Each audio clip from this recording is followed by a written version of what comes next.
Sustainability. What is it? Is it feasible? How does it affect local farming? And how does it affect a college student living at Virginia Tech?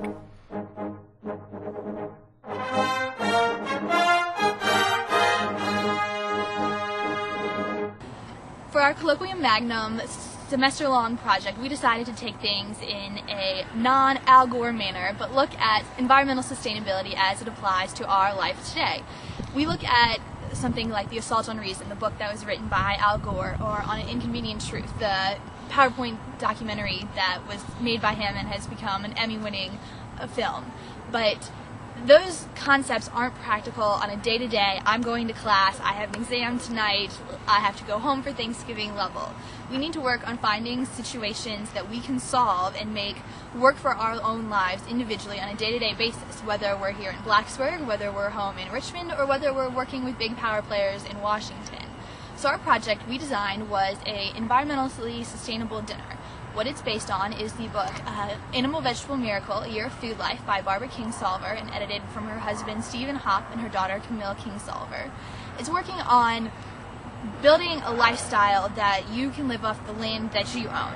Obviously, living in a dorm on a campus environment at Virginia Tech, that's not exactly feasible, although some people in the Blacksburg area have made that work for them, and it's fantastic.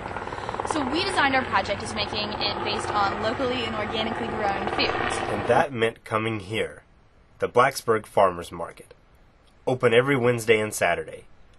While we were here, we asked some of the vendors about their livelihoods and their experiences with sustainability. So do you sell here year-round?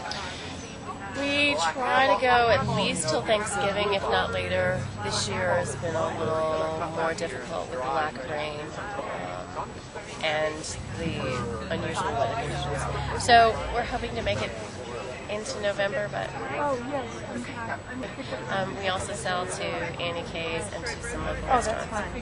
I come year-round, except January, February, and March I take off. Even though it's year-round, I usually take January, February, and March off. Well, I also sell some of my things to the Natural Food Co-op up here and Vintage Cellar, my hummus and the vegan breads and zucchini bread and the small Morning Glory muffins I sell up there. And I also sub at Blacksburg High School. Well, we do the market 12 months a year because we sell, animal food products like eggs, and we have beef, lamb, and sausage. And when you do animals, live animals, it's a 12-month of the year thing. It's not just like crops where you only do them during the summer.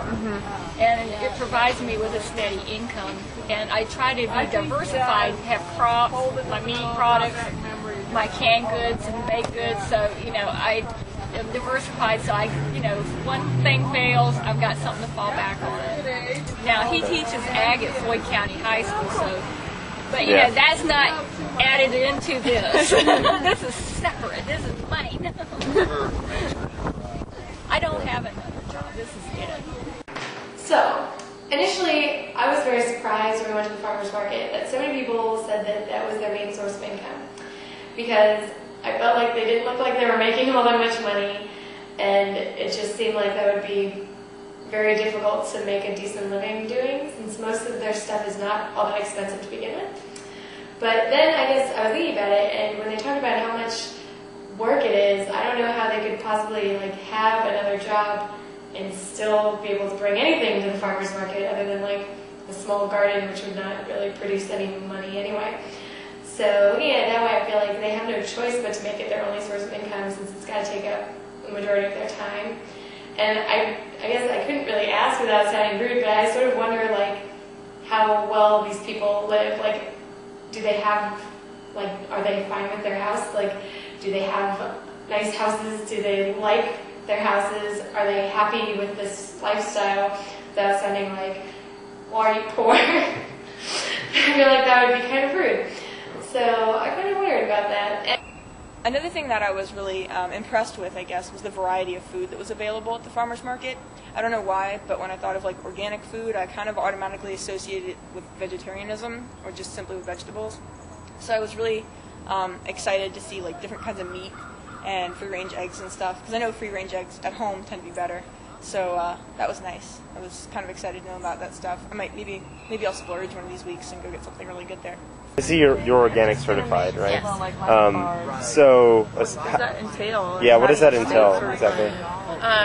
That's a lot of paperwork. Every year you have to complete the application detailing your entire growing process. What do you use? You have to keep track of all the seeds that you purchase. Where do you keep, when did you plant them? Where did you transplant them? When did you get your harvest? What did you do after your harvest? Did you wash? Did you process? Where did it go? Just lots and lots of record keeping. Then you have to have an inspection. So someone will come out and just make sure that your application was honest and hopefully they know what they're looking for, and it costs about $600 every year. We want to set ourselves apart for our customers, and especially the first couple of years we were here, we wanted to make sure that we wanted everyone to know that we were doing the best possible growing procedures. I think we'll keep it up.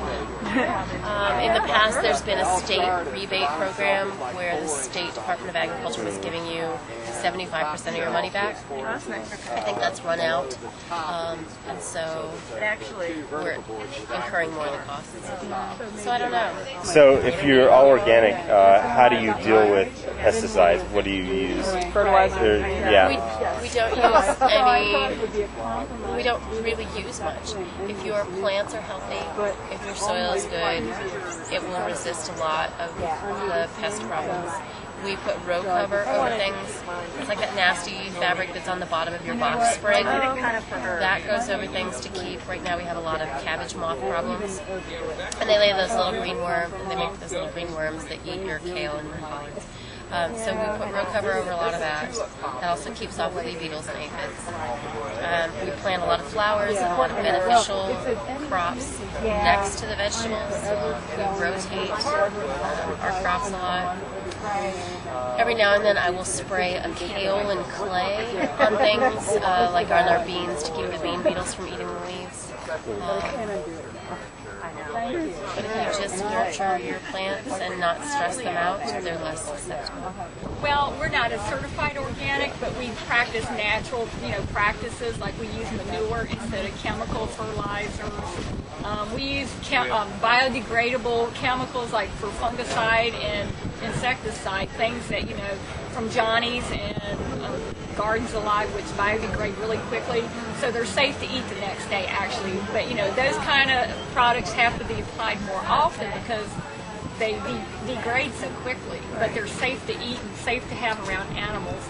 We have to make sure that's safe because we also raise and show Australian Shepherd dogs, and they love to run through the garden and eat stuff. Do you eat what you grow? Yes. Is that mainly what you eat, or do you? Yes, the things nobody else wants. Like after the customers have picked it over, whatever's left we eat. So we don't eat the best looking. It tastes good, but it's not the best looking.